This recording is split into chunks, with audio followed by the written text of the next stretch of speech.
time. But now we're past all the hype. We're past all the stuff about will he take the fight. We're past negotiations, and now it's time for the fight. And Angel, I'll throw right away to you, man. I mean, this is one of the biggest main events of the year. Usman is, I mean, he's looked dominant in the UFC as can be. Do you think Jorge Masvidal can stop that momentum, and after 49 fights, can he win his first ever championship? You know, I don't know if it was at the end of the year or the start of the year. We predicted who would be champion. And you know something? I can't bitch out now and pick Kamaru. I'm going to stick with my pick for the beginning of the year, and I choose Jorge Masvidal, despite that his last time he had a 5-round round was in 2015 against Ben Henderson in a split decision loss, I'll tell you.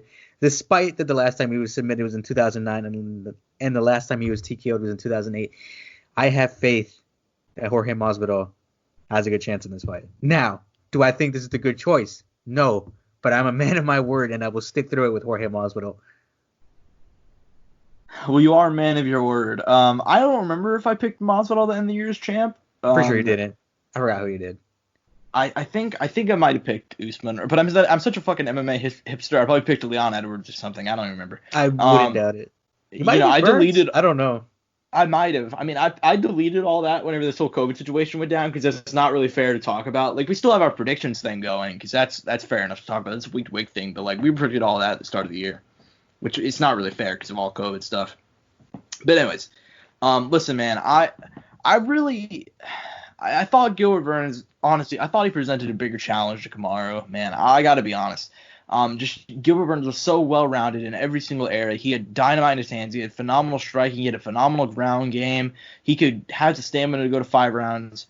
And Jorge Masvidal, you know, normally I feel like this fight would be a lot closer, but he's taking it on a week's notice. Apparently, he's going to have to cut 22 pounds to make 170. He was weighed in 192 whenever he took the fight. And listen, I'm not sure. Jorge Masvidal is one of the most well-rounded guys in the UFC. People forget it. His wrestling and his jiu-jitsu they're great. Damian Maia said he had the best defensive jiu-jitsu he's ever found, because if you guys ever watched that fight, UFC 211, which is, you know, years ago at this point, it was Maia and Masvidal in a title eliminator. And, you know, Maia got the back for a lot of the time, but he can never submit Masvidal, and Masvidal never even let him get close. He's amazing defensive grappling. But, man, I look at this, and it just taking the fight on a week's notice, it provides a lot of hype. If he wins, it would be the best short notice win ever, right up there alongside with Nate Diaz and Michael Bisping. But just looking at it, man, I think Kamaru's wrestling, I think his gassing is going to be way too much.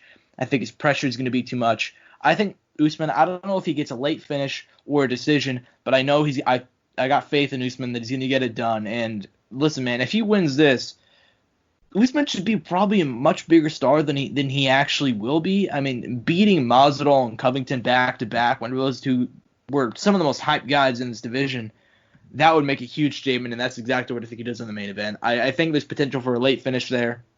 I don't know how. Masvidal is a very durable guy, but, man, taking the fight on short notice, it's really, really hard to go 25 minutes. Whenever you're facing a guy like Usman, too, who has so much pressure, it's really, really tough. But Masvidal is a live dog, man. I mean, his boxing is phenomenal. He has the punching power. He is, really, really just phenomenal defensive grappling as well, like I said earlier. But I don't think it's going to be enough. Moving on to the co-main event. This one is the one that you and I personally are super – I'm hyped for it, man. Max Holloway looking to regain the throne from Alexander Volkanovski. Max Holloway, arguably the greatest featherweight of all time, one of the all-time GOATs of MMA in general. And, you know, he was on such an amazing streak, defeated Frankie Edgar, Jose Aldo twice, Ricardo Lamas. He beat Brian Ortega, Anthony Pettis, one of the greatest runs we've ever seen in UFC history. It pretty much wiped out the division on the way to the title. Then once he got the title, he kept on beating dudes. He was a champ for 4 years, and then stepped in Alexander Volkanovski and kind of a very workmanlike effort, just doing a great job at minimizing damage and landing a lot of brutal leg kicks. Ended up taking the decision 6 months ago at UFC 245. Now here we are back for the rematch in the co-main event of this card. And, you know, it's been interesting hearing Max talk fight week, because he's still talking about how he thought he won the first fight, how he trained over Zoom with his coaches. The first time he saw his coaches was whenever he saw them at the airport this past week. So he's really only spent a week or so with his coach. He's still very laid back. And then Volkanovski, obviously, I mean, it was a close fight, but Volk clearly won last time out. Are you concerned at all about Max heading into the rematch, given that he's, hasn't had quite the training camp he probably needs to? I mean, I think his calmness comes in the way he lost, and I think he knows like it was only one thing, it was one thing, and that was the one thing that killed him. It was those leg kicks, I feel like he's like, if we get that out the window, and we know how to deal with that, everything else is, not even a worry in his mind, because that was the only big factor. It wasn't like he was getting put up against the cage and he was having trouble taking him down or being taken down or X, Y, and Z, or was having trouble in the clinch, or he was switching stances and he was having trouble with it.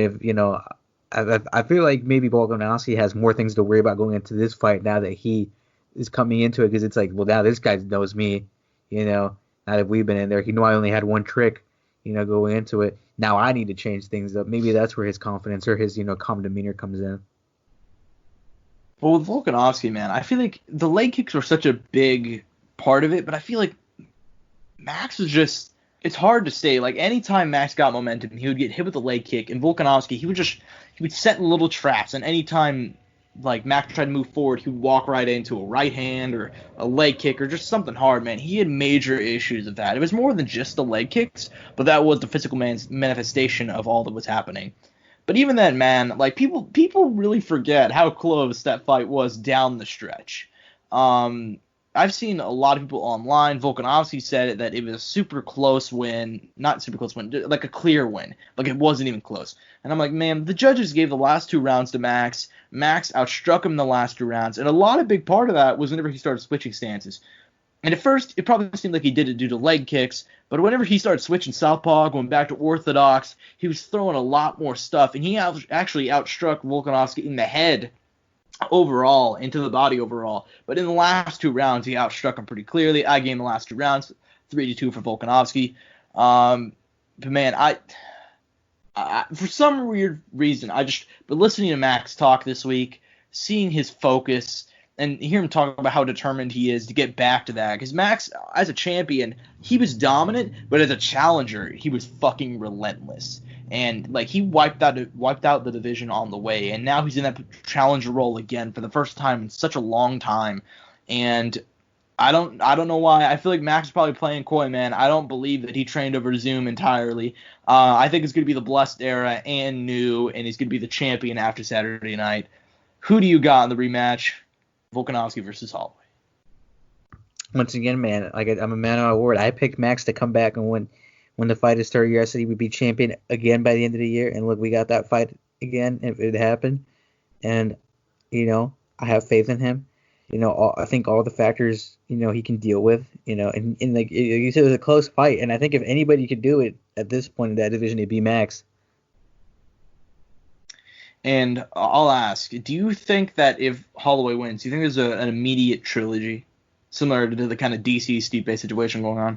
There's a really good argument. I think it depends how it ends. I think if it goes to 5 rounds, if it's a slugfest, if it's a a masterpiece of them going back and forth between each other, and one comes back from adversity in the round and another one comes back in the next, or however it happens.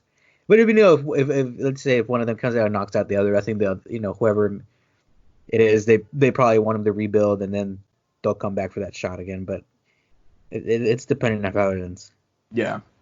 But another follow-up, and something I was thinking about is, let's say hypothetically, and this is a big hypothetical because this is a very close matchup, let's say hypothetically Max loses. He would have lost 3 of his last 4, and now, granted, all very close fights. I mean, he lost to Dustin Poirier. I thought he won that fight. You can make a very good case he beat Volkanovski as well the first time around, but let's say he loses again to Volkanovski. Does he move up to lightweight? Where does he go from there?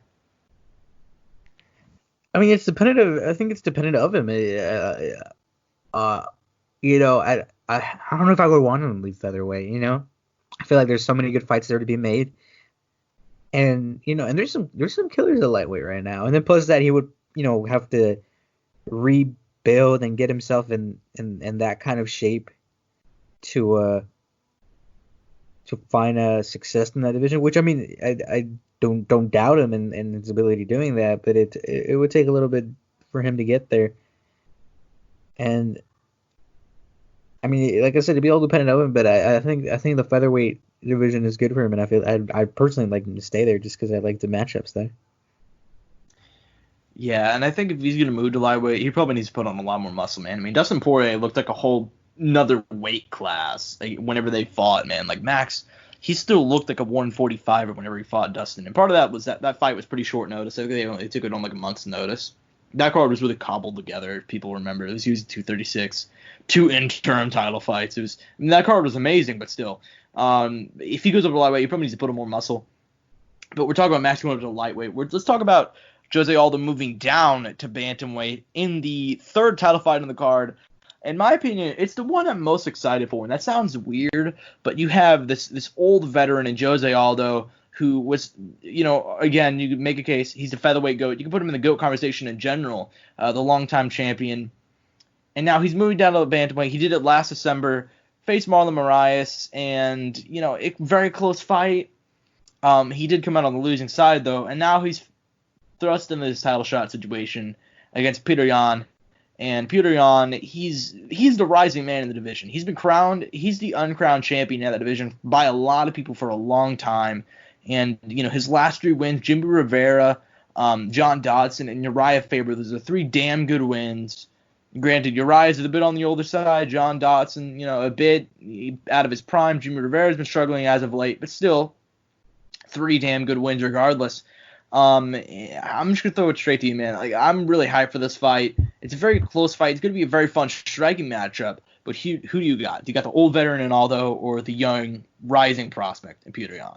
I'm really torn on it, because legitimately, Aldo does not have really bad losses. If you're catching my drift, sure, the Conor one was really quick, right? The 2 back-to-back to Max, but it's like, look at where Max is, look at where Conor went after that, and then Volkanovski just became the champion, and Marlon just fought Henry, and he took, and those in the last 2 he took the distance, you know what I mean? I feel like people are really selling Aldo short, even though Aldo is older at this point. I feel like Aldo has like a legitimately good argument. People are really like not even seeing like Aldo in the conversation. They're like, nope, Yan got it. Like, no, I'm like, what? And it really confuses me because I'm like, I mean, this man is goated. He was champ for a long time. He was on a stupid streak. I mean, he's still. And I'm telling you, the losses are not bad. Like, look at the losses and who they are too, and at what point they are. I think he still has like a legitimate argument, and it's hard for me to pick because I'm almost tempted to pick Aldo. But then at the same time, it's like, Yan can finally, get that, in my opinion, what would be that really good win under his belt. You know what I mean? Not to say the other ones aren't good, but finally, like, okay, that's a champion right there. That is to show why he's getting, that's why he's there. You know what I mean? And I really don't feel like he's had that up until this point. And now he's getting that, and he's probably getting the best person to challenge him for that at this weight class. Because let's say he would have fought Moreland or he would have fought Aljamain, like those would have been good fights. But it's like when it comes to fighting like a really good, like a good, a former champion, like or a current champion, I feel like this is the closest he could have. Like this is what he's getting, and this is the best possible outcome that he can get to get challenged. And I'm really torn on the idea. I'm really torn on the idea of who's gonna win. I don't think it's an easy pick, and I really don't know who to tell you. I know I need to pick, but I'm torn on it. I'll tell you that much. And I'd like to hear what you have to say too. Okay, well, I guess I'll go ahead. Listen, you're right about a lot of what you said about Jose, especially his losses. A lot of people are writing him off because of his losses, but it's like, man, he lost to Max twice. Max is one of the greatest fighters of all time. Just stylistically, I think even if Jose Aldo was in his prime, Max would give him a lot of problems just because of the styles and how they clash. And then you look at, like, he lost to Volkanovski in that fight, man. That was a terrible fight, man. I like Volkanovski, but sometimes his fights are the most entertaining, excluding the Chad Mendes fight. And that one against Aldo in particular, Aldo threw, I think, only 65 strikes through. I'm not saying landed. I think he threw 65 strikes over 3 rounds. You guys can Google that if you want. I'm probably way off, but not a whole lot happened in that fight. That was very much a fight where nothing happened, where neither guy threw really anything. The reason why Volkanovski won was because he was the one pressuring. But even then, he didn't throw much either. So, that happened. It was a loss that I didn't personally write Aldo off for. And then the Marlon Moraes one where I thought he won. Now, although he did leave the back door open in that one because, I thought you could have made a case. Marlon rocked him in the first couple seconds of the first round, but I think I gave Aldo that first round because Aldo rebounded. Really, actually, never mind. I forgot that Marlon got the takedown at the end of the round. It was really, really close. You could have given it to Aldo. You could have given it to Marlon. But it was a very hard fight to score because Aldo got rocked in the early seconds, and then he came back and he hurt Marlon, and then Marlon got the takedown in the final seconds, but he didn't do anything with it. Round 2 was clearly Aldo's round.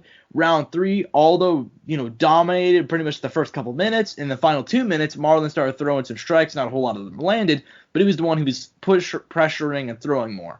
Aldo left the back door open in that one. If he was a little bit more active in the final minute of that fight, he probably wins the decision. I still thought he won. I thought it was a clear Aldo win, but whatever. That's the reason why he's here, because he beat, in the eyes of everybody at the UFC, he beat Marlon Moraes.